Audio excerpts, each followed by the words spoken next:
దుర్యోధనుడు తలవైపున శ్రీకృష్ణుడికి తలవైపున ఉన్నటువంటి ఉన్నతమైన ఆసనం మీద కూర్చున్నాడు. అర్జునుడేమో శ్రీకృష్ణుని యొక్క పాదాల వైపు అంజలి ఘటించి నిలబడ్డాడు. శ్రీకృష్ణుడేమో నిద్ర నటిస్తున్నాడు. సరే, అర్జునుడు కూడా వచ్చిన తర్వాత నిద్ర లేచాడు. శ్రీకృష్ణుడు నిజంగా నిద్ర లేవటం కాదు, అది నటిస్తున్నటువంటి నిద్రే. సరే, లేచాడు. మరి అలా లేచిన తర్వాత ఎదురుగా ఉన్నటువంటి అర్జునుడిని చూచాడు. ఎలా ఉన్నాడు అర్జునుడు? ముకుళిత హస్తాలతోటి ఎంతో భక్తితో తన యొక్క పాదాల దగ్గర నిలబెడతాం తన అదృష్టంగా భావిస్తూ ఉన్నాడు అర్జునుడు. అలా అర్జునుడిని అలా లేవటంతో ముందుగా అర్జునుడిని చూచాడు. చూడటంతో ఎంతో ఆనందంతో అంటున్నాడు. ఏమంటున్నాడు? ఎచ్చట నుండి రాక ఇటకు ఎల్లరూ సుఖులే గదా, యశోభక్కులు నీదు అన్నలు, భవ్య మనస్కులు నీదు తమ్ములు, చక్కగనున్నవారే భుజశాలి వృకోదరుడు అగ్రజాజ్ఞకుందక్క నిల్చి శాంతుగతి తాను జరించునే తెలుపుము అర్జున. ఎచ్చట నుండి రాక ఇటకు, ఎక్కడి నుంచి వస్తున్నావు?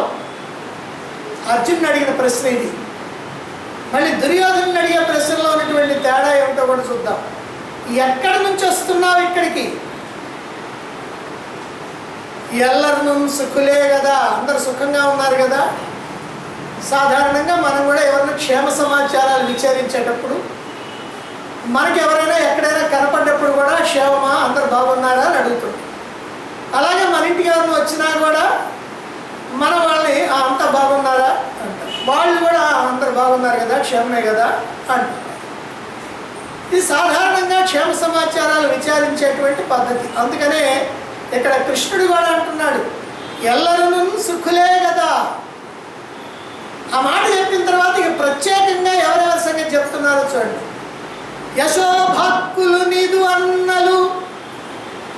నీదు అన్నలు ఎవరు? ధర్మరాజు, భీముడు.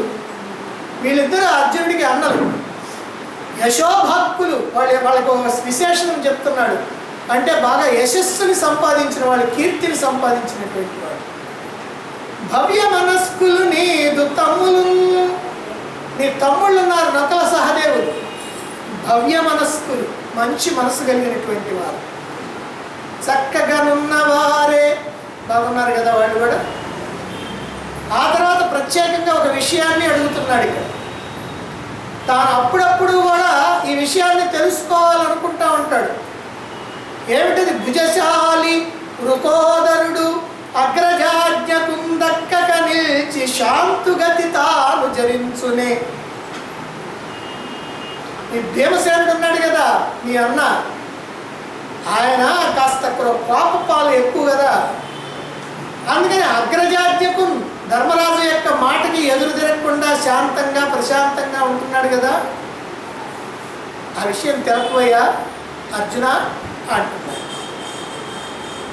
ఇలా అర్జునుడిని కుశల ప్రశ్నలు అడిగాడు. మరి అర్జునుడు కూడా సమాధానం చెప్పాడు. ఎక్కడ నుండి రాక అంటే, బావా ఉపప్లావ్యం నుంచి వస్తున్నాను, అందరూ క్షేమమే. నీవు అన్నట్టుగా మా అన్న భీమసేనుడు కూడా ధర్మరాజు యొక్క మాటకి ఎదురు తిరగకుండానే ఉంటున్నాడు. సాధారణంగా ధర్మరాజు మాటకి ఎదురు తిరగడు ఎప్పుడు కూడా భీముడు. భీముడిని కంట్రోల్ చేసేటువంటి వాళ్ళు ఈ లోకంలో ఎవరు లేరు, ఒక్క ధర్మరాజు మాత్రమే. ధర్మరాజు అట్లా చూస్తే చాలు అర్థం చేసుకొని ఆగిపోతాడు. ఎలాంటి సందర్భంలోనైనా సరే. ద్రౌపదికి ఇక్కడ కురుసభలో ఘోరమైనటువంటి అవమానం జరుగుతుంటే ఆ అవమానాన్ని భరించలేక చెయ్యి కాస్త గద మీదకు పోయింది.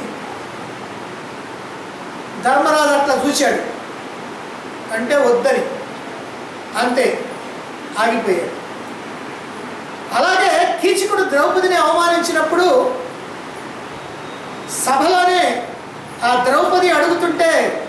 మీ సభాసదులందరూ ఏం చేస్తున్నారని అడుగుతుంటే మహారాజు మౌనం వహిస్తే ఉన్నటువంటి వాళ్ళు కూడా మౌనం వహించి తలకాయలు ఉంచితే అప్పుడు భీమసేనుడు సహించలేక అక్కడ ఉన్నటువంటి ఓ చెట్టును పట్టుకొని అటు ఇటు కదిలిస్తూ ఉన్నాడు, అంటే చెట్టును లాగటానికి.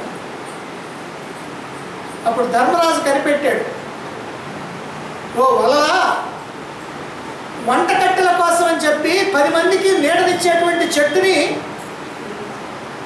పెకలిస్తున్నావా, వద్దు అన్నాడు. అంటే ఆయన చెట్టును పెకలించింది కీచుకుడి కోసం, పెకలించిపోతా ఉన్నది. కానీ ఆ విషయం తెలియకూడదు.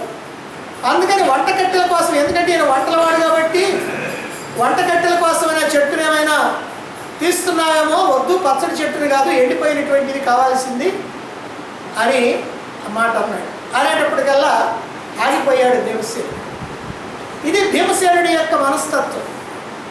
కోపాన్ని ఆపుకోలేడు, కానీ కేవలం ధర్మరాజు గనక అన్నాడంటే చాలు అలా ఆగిపోతాడు. అలాగనే ఉన్నాడు అని ఇక్కడ అర్జునుడు చెప్తూ ఉన్నాడు. ఇక అర్జునుడు ఆ మాట సమాధానం చెప్పిన తర్వాత శ్రీకృష్ణుడు మెల్లిగా అర్జునుడి దగ్గర నుంచి దృష్టి అట్లా క్రీగంట అలా చూచాడు. పక్కనే ఉన్నాడు దుర్యోధనుడు, ఉన్నతమైనటువంటి ఆసనం మీద కూర్చో ఉన్నాడు. ఆశ్చర్యం, నువ్వా? ఎందుకనంటే ఎప్పుడు వచ్చేవాడు కాదు. ఎప్పుడు వచ్చేవాడు అర్జునుడు, ఎప్పుడో పని ఉంటే వచ్చేవాడు మాత్రమే దుర్యోధనుడు. అందుకని ఆ దుర్యోధనుడు చూసిన తర్వాత ఆశ్చర్యంగా ఎందుకు వచ్చాడు అనేటువంటి విషయం కూడా తెలుసుకోవాలి. ఎందుకు వచ్చింది నీకు తెలుసు, కానీ ఆయన నోటి మీదుగా చెప్పించాలి అనేటువంటి ఉద్దేశంతో అంటున్నాడు. బావా ఎప్పుడు వచ్చి తీవు సుఖులే భ్రాతల్ సుతుల్ చుట్టముల్ నీ వాల్లభ్యము పట్టు కర్ణుడును మన్నీలున్ సుఖోపేతులే నీ వంశోన్నతి కోరు భీష్ముడును నీ మేల్గోరు ద్రోణాది భూదేవుల్ సేమమైన సంగుదురే నీ తేజంబు హెచ్చించుచు. బాబా ఎప్పుడు వచ్చి తీవు, ఆయనేమో ఎక్కడి నుంచి వచ్చావని అడిగాడు, ఈయనేమో ఎప్పుడు వచ్చావని అడుగుతున్నాడు. ఇందులోనే ఒక కిటుకుంది. ఏమిటనంటే ముందుగా వచ్చాడు దుర్యోధనుడు. ఆ రోజుల్లో సాంప్రదాయం ఏమిటంటే ఏ రాజు దగ్గరికైనా సహాయానికి కనుకపోతే ఎవరు ముందుగా కనుక అడిగితే వాళ్ళకే సహాయం చేస్తారు. కాబట్టి దుర్యోధనుడికో ధైర్యం, నేను ముందు వచ్చాను కాబట్టి నాకే సహాయం చేస్తాడు శ్రీకృష్ణుడు అనేటువంటిది ఉంది. కాకపోతే అర్జునుడు కూడా వచ్చినప్పుడు కొంత డౌట్ వచ్చింది. సరే వస్తే వచ్చాడు, ముందుగా నేను వచ్చాను కదా, నాకు సహాయం చేయకుండా ఎట్లా ఉంటాడని కొంచెం ధైర్యంగా ఉన్నాడు. అందుకని ఇక్కడ అంటున్నాడు, బావా ఎప్పుడు వచ్చి తీవు, ఎప్పుడు వచ్చావయ్యా? సుఖులే భ్రాతల్ సుతుల్ చుట్టముల్. ఇక్కడ కొంచెం వ్యంగ్యం కూడా ఉంది. పైకి చుట్టానికి మాత్రం సుఖులే భ్రాతల్, భ్రాతల్ అంటే సోదరులు, సుతుల్ అంటే కొడుకులు, చుట్టములు అంటే బంధువులు. అయ్యా నీ కొడుకులు, నీ సోదరులు, బంధువులు వీళ్ళంతా క్షేమమే కదా? ఎందుకంటే మామూలు కనుకైతే 2, 3, 4 ఉంటారు సోదరులు, వీరికి కరెక్ట్గా 99 మంది ఉన్నారు. అందుకని వాళ్ళందరూ కూడా క్షేమమే కదా అన్నాడు. దీంట్లో ఏమిటయ్యా వ్యంగ్యం అని అంటే, ఇప్పుడు క్షేమంగా చూసిపోయా తర్వాత ఏమవుతుందో తెలియదు కదా. అంటే యుద్ధం కనుక జరిగితే ఎవడు మిగలడు కనుక అప్పటిదాకా బాగా క్షేమంగా ఉండేట్టుగా చూసుకో అనేటువంటి వ్యంగ్య ధోరణి అలా మాట్లాడేటువంటి దాంట్లో కూడా ఉన్నది. అంతేకాకుండా చెప్తున్నాడు, నీ వాల్లభ్యము పట్టు కర్ణుడును. కర్ణుడి యొక్క క్షేమ సమాచారాలు అడుగుతున్నాడు. అయితే దానికి ఏమంటున్నాడు, నీ వాల్లభ్యము పట్టు కర్ణుడును అంటే నువ్వు దాన్ని చూసి నంది అంటే నంది, పంది అంటే పంది, నువ్వు ఏం చెబితే అదే కర్ణుడికి. అదిగో వాడి మీద కొడదామని అంటే రైట్ కొడదాం అంటాడు. కాబట్టి ఇలాంటి కర్ణుడిని వాల్లభ్యము పట్టు కర్ణుడును. ఇంకెవరు? మన్నీలు, ఈ ఉన్నటువంటి రాజులందరూ నీ కింద సామంత రాజులు ఉన్నారే, అదిగో ఆ రాజులందరూ కూడా సుఖోపేతులే. అది అయిన తర్వాత ఇక పెద్దలను అడుగుతున్నాడు. ముందు వాళ్ళని అడిగి పెద్దలని తర్వాత అడుగుతున్నాడు. సాధారణంగా ఎక్కడైనా క్షేమ సమాచారాలు విచారించేటప్పుడు ముందు పెద్దలను అడిగి ఆ తర్వాత పిల్లల్ని అడగాలి. కానీ ఇప్పుడు పెద్దలను అడుగుతున్నాడు. పిల్లలు అని అంటే 70 సంవత్సరాలు, 80 సంవత్సరాలు, 90 సంవత్సరాలు అలా ఉన్నటువంటి వాళ్ళు. ఇక ఇప్పుడు మిగిలిన వాళ్ళు 400 సంవత్సరాలు ఉన్నటువంటి వాళ్ళని అడుగుతున్నాడు. ఇప్పుడు ఏమడుగుతున్నాడు? నీ వంశోన్నతి కోరు భీష్ముడును. మీ కురువంశం యొక్క ఉన్నతిని కోరేటువంటి వాడు భీష్ముడు. ఎందుకనంటే ఈ వంశం అంతా కూడా చక్కగా నిలబడాలని ఆయన కోరికతోటి ఎన్నో త్యాగాలు చేసి ఆయన యొక్క భుజబల పరాక్రమాలతో నిలుపుతా ఉన్నాడు. నీ వంశోన్నతి కోరు భీష్ముడు. అంతేకాకుండా నీ మేల్గోరు ద్రోణాది భూదేవుల్. ద్రోణాది భూదేవులు అంటే ద్రోణుడు, కృపాచార్యుడు, అశ్వత్థామ మొదలైనటువంటి వాళ్ళందరూ. భూదేవులు అంటే బ్రాహ్మణులు. కాబట్టి వీళ్ళందరూ కూడా గురువులు. వాళ్ళు మీకే కాదు వాళ్ళకి కూడా గురువులే. అయినప్పటికీ కూడా వాళ్ళు మీ దగ్గరే ఉంటున్నారు కాబట్టి వాళ్ళ క్షేమ సమాచారాలు మీరే చూడాలి కాబట్టి అందుకని వాళ్ళందరూ కూడా క్షేమంగా ఉన్నారు కదా. అంతా కూడా నీ తేజంబు హెచ్చించు. నీకున్నటువంటి తేజస్సుని, బలాన్ని, పరాక్రమాన్ని హెచ్చింపజేస్తూ వాళ్ళందరూ కూడా నీకు ఉత్సాహాన్ని కలిగిస్తూ ఉన్నారు కదా అంటున్నారు.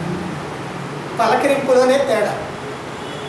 ఎందుకనంటే వాళ్ళ మనస్తత్వాన్ని బట్టే పలకరింపులు కూడా. ఎప్పుడు వచ్చేటువంటి వాడు అర్జునుడు. అందుకని ఎప్పుడు వచ్చావని అడగల, ఎక్కడి నుంచి వచ్చావని అడిగాడు. ఎప్పుడో వచ్చేవాడు దుర్యోధనుడు. అందుకని ఎప్పుడు వచ్చావయ్యా అని అడుగుతున్నాడు దుర్యోధనుడు. ఇది అడగటంలో ఉన్నటువంటి తేడా. సరే, ఎప్పుడొచ్చావు నీవు అని దుర్యోధనుడిని అడిగాడు కదా. దుర్యోధనుడికి రొట్టె మీద నేతిలో పడ్డట్టయింది. ఎందుకంటే ఎలా చెప్పాలా, నేను ముందు వచ్చాను అని చెప్పాలి ఈయన. ఆయన మాట అడగకపోతే ఎట్లా చెప్పాలా అని ఈయన ఆలోచించాలి. కానీ బావా ఎప్పుడు వచ్చి తీవు అని అనేటప్పటికల్లా ఆహా మంచి అవకాశం దొరికి, బావా నేను ముందే వచ్చాను, నేనే వచ్చాను ముందు అంటే నేనే ముందు వచ్చానంటే ఇక్కడ ఇద్దరు ఉన్నారు, అక్కడ పక్కన అర్జునుడు కూడా ఉన్నాడు. అందుకని ఆయనకంటే నేనే ముందు వచ్చాను. ఆయన సంగతి పేరెత్తకుండా నేనే ముందు వచ్చాను. ఆహా అలాగా, మరి ఏమిటి విశేషం? అర్జునుడు అడగల ఏమిటి విశేషం, ఎందుకు వచ్చావని అడగల. కానీ దుర్యోధనుడిని మాత్రం అడుగుతున్నాడు, ఏమిటయ్యా విశేషం అంటే ఎందుకు వచ్చావు నువ్వు అని. ఇలా అడగటంలో ఉద్దేశం ఏంటంటే ఏదో ఒక విశేషం లేకపోతే వచ్చేవాడు కాదు. మామూలుగా మన ఇంటికి కొంతమంది చుట్టాలు ఉంటారు, ఎప్పుడు పడితే అప్పుడు వచ్చేటువంటి వాళ్ళు. కొంతమంది ప్రత్యేకంగా ఏదైనా అవసరం ఉంటేనే వస్తారు, ఏదైనా సహాయం కావాలంటే అట్టేటప్పుడు వస్తారు. అట్లాంటి వాళ్ళకి మాత్రం ఎందుకు వచ్చామని అడగాలి. వీళ్ళని ఎందుకు వచ్చామనంటే వీళ్ళకి కోపం వస్తుంది. అందుకని వీళ్ళు మాత్రం ఎందుకు వచ్చామని అడగకూడదు. ఒకవేళ అడగాల్సిన పరిస్థితి ఉంటే వాళ్ళు చెప్పేదాకా వీళ్ళు ఆగాలి, 2 రోజులు కానీ 3 రోజులు కానీ 4 రోజులు. అందుకని ఇక్కడ కూడా ఏమిటి విశేషం అన్నాడు. కాబట్టి దుర్యోధనుడికి అవకాశం వచ్చింది, ఆ విశేషం చెప్పడానికి కూడా అవకాశం వచ్చింది. అందుకని ఎందుకు వచ్చాడో చెబుతున్నాడు. కౌరవ పాండవులు పెనగు కాలము చెరువయ్యే. కౌరవులు పాండవులు యుద్ధం చేయడానికి సమయం దగ్గరికి వస్తూ ఉంది. మాకు అవ్వారికి ఎక్కుడగు బంధు సముద్రుడ వీవుగాన. మాకు వాళ్ళకి అంటే వాళ్ళకంటే పాండవులకి ఇద్దరికి కూడా గొప్ప బంధువి నువ్వు. ఏమిటా బంధుత్వం? బంధుత్వం ఏమిటనంటే కుంతీదేవికి మేనల్లుడు శ్రీకృష్ణుడు, కుంతీదేవికి కొడుకులు పాండవులు. అంటే పాండవులకి శ్రీకృష్ణుడు మేనత్త కుమారుడు. అంతేకాదు ఇంకో దగ్గర సంబంధం కూడా ఉంది. శ్రీకృష్ణుడి యొక్క చెల్లెలు సుభద్రని అర్జునుడికి ఇచ్చి వివాహం చేశారు. అందుకని అదొక సంబంధం ఉంది. మరి ఇటుపక్క ఎందుకు బంధువులు అని అంటే దుర్యోధనుడి కుమార్తె లక్ష్మణ, కుమారుడేమో లక్ష్మణుడు, కుమార్తె ఏమో లక్ష్మణ. ఈ లక్ష్మణ అనేటువంటి కుమార్తెకి స్వయంవరం ఏర్పాటు చేశాడు దుర్యోధనుడు. చేస్తే శ్రీకృష్ణుడికి సత్యభామకు పుట్టిన, శ్రీకృష్ణుడికి జాంబవతికి పుట్టినటువంటి కుమారుడు ఉన్నాడు సాంబుడు. అదిగో వాడేం చేశాడంటే ఈ స్వయంవరానికి వచ్చి ఆ అమ్మాయిని ఎత్తుకొని పోయాడు. ఆ తర్వాత యాదవులేంటి మా అమ్మాయిని ఎత్తుకొని పోవడం ఏంటని కోపం వచ్చింది దుర్యోధనుడికి. అందుకని సైన్యాన్ని తీసుకొని బయలుదేరాడు. సరే అక్కడ బలరాముడు వచ్చేటప్పటికల్లా కాస్త ఈయన మెత్తబడి సరే వివాహం చేద్దామని వివాహం చేస్తాం. ఏదో రకంగా వివాహం అయింది కాబట్టి వియ్యంకులు, అందుకనే బావా అని పిలుస్తున్నాడు. కాబట్టి ఇద్దరు కూడా బావమరుదులు వియ్యంకులు. అందువల్ల ఎక్కుడగు బంధు సముద్రుడ వీవుగాన, మాకు అబ్బారికి ఎక్కుడగు బంధు సముద్రుడ వీవుగాన, నీ చేరిక మాకు ఇరువురకు సేవము కూర్చడిదవుట. నీ చేరిక అంటే నువ్వు గనక మా సహాయం చేయటం అనేటువంటిది మా ఇద్దరికీ కూడా చక్కగా క్షేమాన్ని కలుగజేసేది కనుక అర్జునుడిని కూడా కలిపేశాడు. ఎందుకనంటే ఈయనేమో సామాన్యుడు కాదు, ఎట్టి పరిస్థితుల్లో నాకు మాత్రమే మొత్తం ఇచ్చి పంపించడు, కాబట్టి ఆయనకు కూడా ఏదో రకంగా భాగం పెడతాడు. కాబట్టి ఇంకెందుకు అనవసరంగా నేను మాట పోగొట్టుకోవటమని మా ఇద్దరికి కూడా నువ్వు బాగా గొప్ప బంధువి కాబట్టి నీ యొక్క సహాయం మా ఇద్దరికి కూడా మంచి చేస్తుంది, కాబట్టి మా క్షేమానికి బాగా పనికొస్తుంది. కాబట్టి సాయము కోరగా ఏగుదెంచితిమి గోపకులైక శిరోభూషణ, అందుకని నీ సాయం కోసం వచ్చామయ్యా, నీ సాయం కోసం వచ్చాను కాదు, నీ సాయం కోసం వచ్చాను అంటే ఇద్దరిని కలిపేసుకుంటా ఉంటాడు. కాబట్టి కురు పాండవులకి యుద్ధం సమీపిస్తూ ఉంది, నీవేమో మా ఇద్దరికి కూడా బంధువి, అంతేకాదు నీ సహాయం మా ఇద్దరికి తప్పకుండా కావాలి. ఆ సహాయం వల్ల మేమిద్దరం కూడా ప్రయోజనాన్ని పొందుతాం, అందుకే నీ సహాయం కోరటం కోసం వచ్చాము, నీ సహాయం కోసం వచ్చాము. ఎలాగో అర్జునుడికి తప్పకుండా సహాయం చేస్తాడు కనుక అర్జునుడు కూడా కలుపుకొని నీ సహాయం కోసం వచ్చాము అంటున్నాడు. అంతేకాకుండా మాకు అవ్వారికి వారికి ఎక్కుడగు బంధు సముద్రుడివిగా, బంధువి స్నేహితుడివి, నువ్వు మాకు సహాయం చేయాల్సినటువంటి బాధ్యతగా ఉంది కాబట్టి అందుకని వచ్చాము అని అంటున్నాడు. తనకి సాయం చేయక తప్పదు అని చెప్పడానికి అంటే దుర్యోధనుడికి ఇందులో మెలికి కూడా ఉంది. అంటే నాకు సాయం చేయకుండా నువ్వు తప్పించుకోవడానికి వీలు లేదు లేవయ్యా, ఎందుకంటే నీ దగ్గరికి నేను ముందే వచ్చాను, నేను ముందొచ్చాను కదా. అర్జునుడు కనుక ముందొస్తే మొత్తం అటుపక్కకే నీకేం లేదు బొమ్మనొచ్చు, కానీ ఇక్కడ మెలికి ఏమిటంటే ముందు నేను వచ్చా కాబట్టి తప్పకుండా నాకు ఎంతో కొంత నువ్వు సహాయం చేయాల్సిందే, చేయక తప్పదు అని మనసులో అనుకుంటున్నాడు. అనుకొని ముందుగా నేనే వచ్చాను బావా, నీకు నిద్రాభంగం కలిగించకూడదని అనవసరంగా నిన్ను లేపటం ఎందుకని చెప్పి నేను నువ్వు నిద్ర లేచేదాకా అలా కూర్చున్నా. మరి ముందొచ్చినటువంటి వాళ్ళకి సహాయం చేయటం అనేటువంటిది లోకధర్మం కదా. ఎన్ని మెలికలు పెడుతున్నాడో చూడండి. నువ్వు నిద్రపోతున్నావు నేను వచ్చినప్పటికీ, నువ్వు మేలుకొని కనుక ఉన్నట్లయితే నేను నిన్ను సహాయం అడిగేవాడిని, నువ్వు ఇచ్చేవాడివి, అన్ని బ్రహ్మాండంగా జరిగిపోయింది. కానీ నువ్వు నిద్రపోతా ఉండేటప్పటికల్లా నేను నిద్ర లేపటం తప్పు కదా, నిద్రాభంగం కలిగిస్తాను కదా అని చెప్పి సరే నువ్వు నిద్ర లేచిన దాకా ఉందామని నేను ఆసనం మీద కూర్చొని ఉన్నా. సరే ముందుగా వచ్చినటువంటి వాళ్ళకి సహాయం చేయటం సజ్జనుల యొక్క లక్షణం. మరి నువ్వు సజ్జనుడివి కాదు, సజ్జనోత్తముడివి. నువ్వేమో సామాన్యుడివా, ఎంత గొప్పవాడివి, ఇప్పుడు పొగడాల. అందుకని సజ్జనులు ముందొచ్చిన వాళ్ళకి సహాయం చేస్తారు. నువ్వు సజ్జనోత్తముడివి కాబట్టి ఈ ఆచారాన్ని నువ్వు మాత్రం ఎందుకు పాటించవు? లోకమంతా కూడా నిన్ను వేలెత్తి చూపించదు. ముందుగా వచ్చినటువంటి దుర్యోధనుడికి ఏమి ఇవ్వకుండా పంపించాడు, అంతా అర్జునుడికే ఇచ్చాడు అని లోకమంతా నిన్ను చెడుగా చెప్పుకుంటే నీ ప్రతిష్ట ఏమైపోద్ది? తగ్గిపోదు. కాబట్టి నువ్వు అలా చెయ్యవు. ఎప్పుడు కూడా సత్సాంప్రదాయాన్ని పాటించేటువంటి వాడివి నువ్వు. మరి ఇప్పుడు కూడా తప్పకుండా నువ్వు పాటిస్తావు, సత్పురుషులు నడిచేటువంటి మార్గంలోనే నువ్వు నడుస్తావు. ఈ విషయంలో నాకేమీ సందేహం లేదు అన్నాడు దుర్యోధనుడు. గొప్ప లాజిక్ ఉపయోగించాడు దుర్యోధనుడు. ఎక్కడా కూడా తప్పుకోవడానికి వీలు లేకుండా శ్రీకృష్ణుడిని ఈ మాటల్లో బంధించేశాడు. చక్రబంధంలో ఇరికించాను, ఇక తప్పుకోవడానికి వీలు లేదు శ్రీకృష్ణుడు అని అనుకున్నాడు. ఎట్టి పరిస్థితుల్లో తనకి సహాయం చేయాల్సిందే.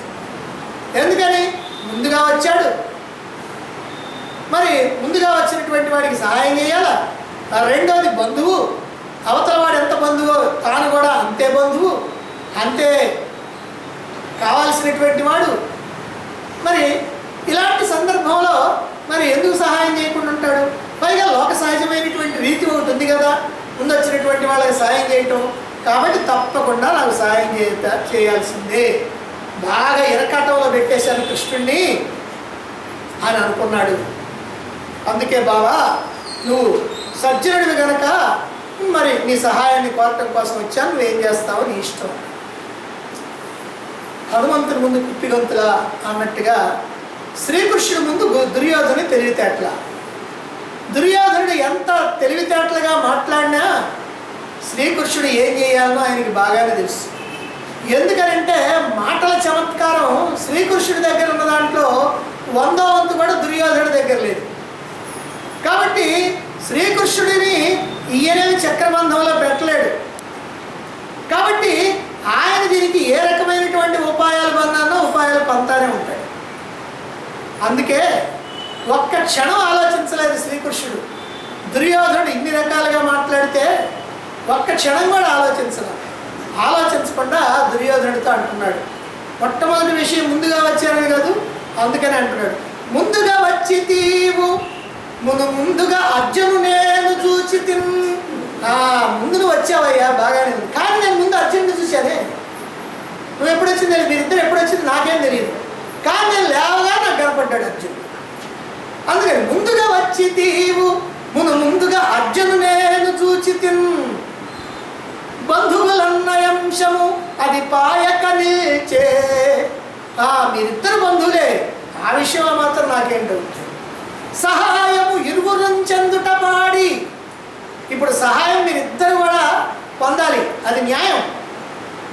మీకు నై చేసదా సైన్య విభాగము అందు మీకున్ తగుదాని గైకొనుడు. ఇంతవరకు అనేటప్పటికల్లా బాగానే ఉంది. ఏమిటనంటే మీరిద్దరు బంధువులు, నువ్వేం ముందు వచ్చావు, ఆయనేమో నేను ముందు చూశాను. కాబట్టి మీ ఇద్దరికి కూడా సహాయం చేయాలా, అందుకని నా సైన్యాన్ని 2 భాగాలు చేసేస్తాను అనగానే దుర్యోధనుడు లోపల మనసులో అనుకుంటున్నాడు, ముందు ఒక భాగం నాకు దక్కినట్టే కదా, చిక్కాడు, ఇక పర్వాలేదు అనుకున్నాడు. అందుకని మీకు నై చేసదా సైన్య విభాగము అందు నీకున్ తగుదాని గైకొనుడు. మీకు ఏది ఇష్టమైతే అది తీసుకోండి, కానీ కోరుట బాలుని కొప్పు ముందుగా. కానీ ముందు కోరుకోవాల్సింది మాత్రం చిన్నపిల్లవాడు కోరుకోవాలి, బాలుడు కోరుకోవాలి. అందుకని కోరుట బాలుని కొప్పు ముందుకన్ అన్నాడు. ఇక్కడ పెట్టాడు మెలిక. దుర్యోధనుడు చేసినటువంటి లాజిక్కి ఇదిగో ఇక్కడ పాయింట్. నువ్వు ముందు వస్తే వచ్చావయ్యా, కానీ నేను చూసింది మాత్రం అర్జునుడిని. అయిపోయింది. ఇప్పుడు ఇంతదాకా ఏమనుకుంటున్నాడు, నేను ముందు వచ్చాను కాబట్టి అర్జునుడు తర్వాత వచ్చాడు కాబట్టి ఇచ్చే దాంట్లో నాకు కాస్త స్పెషాలిటీ ఉంటుందని అనుకున్నాడు. ఇప్పుడు స్పెషాలిటీ పోయింది. స్పెషాలిటీ పోయి మామూలుడు అయ్యాడు. సరే, మామూలుడు అయిన తర్వాత 2 భాగాలు చేస్తున్నానయ్యా, మీకు ఏ భాగం కావాలంటే ఆ భాగం తీసుకోండి అని అంటే, సరేలే నాకు కావాల్సిన భాగం నేను తీసుకొని పోదామని అనుకున్నాడు. కానీ ఇక్కడ మళ్ళీ ఇంకో మాట చెప్పాడు, కోరుట బాలుని కొప్పు ముందుగా. బాలుడు కోరుకోవటం మంచిది కదా. ఇక్కడ బాలుడు అంటే అర్థమైందనంటే అదే పసిపిల్లడని కాదు అర్జునుడు, ఏదో 2 ఏళ్ళు చిన్నోడు, 2 ఏళ్ళైనా చిన్నోడేగా, అందుకని బాలుడు అంటే అమాయకుడు అని కూడా ఒక అర్థం ఉంది. బాలుడు అంటే అమాయకుడు కాబట్టి అందుకని ముందుగా అర్జునుడు కోరుకోవటమే న్యాయం అన్నాడు. ఇది చివరిలో పెట్టినటువంటి మెరిక. మరి సాధారణంగా భాగాలు పంచేటప్పుడు ఎవరైనా సరే తండ్రి కనుక 2 కొడుకులకి కనుక భాగాలు పంచుతామంటే ఆస్తులు 2 భాగాలు చేసిన తర్వాత ఇద్దరిలో చిన్నవాడిని ముందు కోరుకోమంటాడు, ఆ తర్వాత పెద్దవాడు మిగిలిన తీసుకుంటాడు. అంటే తండ్రి 2 కూడా న్యాయమైనటువంటి పద్ధతిలోనే భాగాలు చేస్తాడు. కానీ కోరుకునేటప్పుడు మాత్రం కాస్త చిన్నవాడికి అవకాశం ఇస్తాడు. ఇది లోక సహజం. ఇంకా సహజమైనది ఒకటి ఉంది, బజార్లో మనం చూస్తుంటాం. అప్పుడప్పుడు పచ్చిమిరపకాయలు 100 గ్రాములు 10 రూపాయలు 15 రూపాయలు అన్నారనుకోండి, అని అనుకొని ఒక 100 గ్రాములు 10 రూపాయలకి తీసుకొని 2 వాటాలు పెట్టుకుంటాం. దాంట్లో అప్పుడు చెబుతారనమాట, ఇదిగో నేనేమో 2 భాగాలు చేశా, నీ ఇష్టం, నువ్వే భాగం కాబట్టి ఆ భాగం తీసుకో. అంటే దీంట్లో ఏమైనా ఒక కాయ అటో ఇటో ఎక్కువ తేడా వచ్చిందేమోనని మళ్ళీ నేనేదో నీకు అన్యాయం చేశాను అనుకుంటానేమో, నీ ఇష్టం వచ్చిన భాగం తీసుకో. ఇటు 2 అటు 2 ఇటు 2 అటు 2 వేసి తరగంట అయిన తర్వాత నీ ఇష్టం వచ్చింది తీసుకో. అట్లా ఓ రకంగా ఏమిటంటే ఈ భాగాలు పంచుకునేటప్పుడు వచ్చేటువంటి సమస్య ఇది. అందుకనే మీ ఇద్దరిలో చిన్నవాడు అర్జునుడు కాబట్టి చిన్నవాడు ముందు కోరుకోవటం న్యాయం అన్నాడు కృష్ణుడు. దుర్యోధనుడి గుండెల్లో రాయబడ్డది. ఎందుకనంటే శ్రీకృష్ణుడు సామాన్యుడు కాదు. నేను ఎన్ని మెలికలు పెట్టినా ఈ మెలికలన్నీ చక్కగా విప్పేశాడు. ఇప్పుడు ఏం చేస్తాడంటే కృష్ణుడు ఒక భాగమేమో బ్రహ్మాండమైన భాగం పెడతాడు, ఒక భాగమేమో చిన్నది అల్పమైన భాగం పెడతాడు. అర్జునుడు కోరుకోమంటాడు. అర్జునుడు ఏం చేస్తాడు? పెద్ద భాగం కోరుకుంటాడు. నాకేమవుతుంది? ఇక చిన్నది వచ్చింది. ఇది ఏం ప్లాన్ వేసాడు అయ్యా అని మనసులో అనుకున్నాడు. శ్రేష్టమైనటువంటి భాగాన్ని అర్జునుడికి కట్టబెట్టడం కోసమని, ఏదో పనికిరానటువంటి అల్పమైనటువంటి భాగాన్ని నాకు అంటగట్టడం కోసమని ఇదిగో ఈ రకమైనటువంటి ప్లాన్ వేశాడు. నా పిచ్చిగానే నాకు శ్రీకృష్ణుడు ఎందుకు సహాయం చేస్తాడు? నేనేదో అనుకున్నా కృష్ణుడిని వాళ్ళకి దూరం చేయాలి పాండవులకి అని ఒక ఏదో ఆశతో నేను వచ్చాను, కానీ ఈయన పండిస్తాడా నాకు అని దుర్యోధనుడు అంటున్నాడు. ఊరుకోలేక, బావా ఇది ఎక్కడి న్యాయం? ఈ ఒక్క మాట అన్నాడు. పాప ఆయన చూద్దాం, ఒక మాట పాచికి వేస్తే ఏమైనా పారుద్యం వస్తుంది. ఇది ఎక్కడి న్యాయం బావా? మా ఇద్దరికి సమానంగా బాగాలేదు, ఇచ్చేసి లేకపోతే. అంతేగాని ఇలా కోరుకోవటం అర్జునుడే ముందు కోరుకోవాలి అని చెప్పడంలో నాకేమంత న్యాయం కనిపించటం లేదు. ఇదేమో ధర్మమా అన్నాడు దుర్యోధనుడు. అనేశాడు. ఆ మాటలకి కృష్ణుడు అంటున్నాడు, బావా నీవేమో స్వతంత్రుడివి, అర్జునుడేమో సేవకుడు, అన్నగారి మాటకి లొంగి ఉండాల్సినటువంటి వాడు. మరి అటువంటి వాడు అన్న చాటు తమ్ముడు కదా, మరి అన్నకి సమాధానం చెప్పుకోవద్దు. రేపు ఈ భాగాన్ని దాన్ని నేను కనుక ఇస్తే ఆ భాగాన్ని తీసుకెళ్ళి చెప్పిన తర్వాత పిచ్చివాడా ఇలాంటి భాగం ఎందుకు తీసుకున్నావా అని అన్నాడు అనుకో, నాదేముంది కృష్ణుడు ఇచ్చాడు. అప్పుడేమంటాడు? ఓ కృష్ణుడు మనల్ని కూడా మోసం చేయడానికి ప్రయత్నం చేశాడా అంటాడు. అంటే ఇచ్చినటువంటి భాగం ధర్మరాజుకి కనుక నచ్చకపోతే ఆ ధర్మరాజు నింద నా మీద వేస్తాడు. నా మీద ఎందుకయ్యా నింద? మీ ఇష్టం వచ్చింది నీకు ఇస్తే నాకేం బాధలేదు కదా. మరి అర్జునుడేమో పరతంత్రుడు కాబట్టి, స్వతంత్రుడు కాదు కాబట్టి ఏదైనా తేడా కనుక వస్తే శ్రీకృష్ణుడు ఏమయ్యా ఇట్లా చేసావని నన్ను అడిగితే నాదేమి లేదయ్యా, నేను 2 భాగాలు వేశాను, ముందు మీ తమ్ముడినే కోరుకోమన్నాను, మీ తమ్ముడు కోరుకున్నాడు, తీసుకెళ్ళాడు, మిగిలిందే దుర్యోధనుడికి ఇచ్చాను, నాదేం తప్పు లేదు అని నేను తప్పుకోవడానికి నాకు మంచి వీలు కలుగుద్ది. అలాగనే కాకపోతే ధర్మరాజు నన్ను నిందించేటువంటి అవకాశం వస్తుంది. అలాంటి అవకాశం నేను ఎందుకు ఇవ్వాలి? అదే నువ్వు తీసుకెళ్ళావనుకో, ఏ భాగమైనా సరే నిన్ను అక్కడ అడిగేవాడు ఎవడున్నాడు? ఎవరైనా నిన్ను అడగాల్సిందే కానీ నిన్నెవరు అడగాల్సినటువంటి అవసరం లేదు కదా. కాబట్టి అందుకని నేను అతన్నే కోరుకోమని చెబుతున్నాను అన్నాడు కృష్ణుడు. ఇక చేసేదేమి లేక దుర్యోధనుడు సరే ఏం చేస్తావు నీ ఇష్టం, కానీ ఇప్పుడు అసలు భాగాలు ఏమేస్తున్నావో చెప్పు అన్నాడు. మరి భాగాలు వేయాల, నా సైన్యాన్ని 2 భాగాలు చేస్తా అన్నాడు, కానీ ఆ భాగాలు ఏమిటో చెప్పాల. అప్పుడు శ్రీకృష్ణుడు ఈ భాగాలు ఏమిటో చెప్పబోతా, బావా దుర్యోధన, ఓ అర్జున, మీరిద్దరు కూడా జాగ్రత్తగా వినండి. ఇప్పుడు భాగాలు వేయబోతున్నా. అన్ని ఎడలను నాకు దీటైన వారు గోపకులు 10,000 అకుంఠబలు కలరు నారాయణాఖ్య చెన్నలరు వారు వారలొక వైపు నేను ఒక్క వైపు మరియు చివరి మరియు అనేటప్పుడు ఇంకా ఏదో ఉంది అంటున్నాడు. అన్ని ఎడలను నాకు దీటైన వారు వాళ్ళేం సామాన్యులు కాదు, నాతో సమానమైనటువంటి బలపరాక్రమాలు కలిగినటువంటి వాళ్ళు. వాళ్ళ పేర్లు ఉన్నాయి, నారాయణ గోపాలు అంటారు. ఆ సైన్యం మొత్తాన్ని కలిపితే నారాయణ గోపాలు. నారాయణ సైన్యం, గోపాల సైన్యం అని 2 సైన్యాలు. ఈ మొత్తం నా వాళ్ళే. మొత్తం 1,00,000 మంది ఉన్నారు. ఈ 1,00,000 మంది కూడా బ్రహ్మాండంగా యుద్ధం చేస్తారు. అనేకమైనటువంటి అస్త్ర శస్త్ర విద్యల్లో బాగా ప్రావీణ్యం సంపాదించినటువంటి వాళ్ళు కనుక యుద్ధరంగంలో కనుక వస్తే ఎదురుగా ఎవరు నిలబడ్డా సరే చిత్తైపోవాల్సిందే. అలాంటి వాళ్ళు 1,00,000 సైన్యం నాకుంది. వాళ్ళందరూ ఒకవైపు, నేనే ఒక్కటి అపోయింది. ఇంకా అని అంతటితో ఊరుకోవాలి. ఇంకా మరియు అని అంటున్నాడు. ఓహో, వాళ్ళంతా ఒక్కవైపు, ఈయనొక్కడు కూడా ఒక్కవైపు అనమాట. వాళ్ళందరూ కూడా వివిధ ఆయుధాలతోటి అస్త్రశస్త్రాలతోటి యుద్ధం చేసేటువంటి మహాపరాక్రమశీలురైనటువంటి వాళ్ళు, గొప్ప పోరాట పటిమ కలిగినటువంటి వాళ్ళు. ఈయన మాత్రం ఒక్కడే ఉంటాడు. మరైతే అందులో కూడా ఏమిటి ఆయన చెప్పదలుచుకుంది అని అంటే, నేను ఒక్కడే ఉంటాను కానీ నేను యుద్ధం చేయను.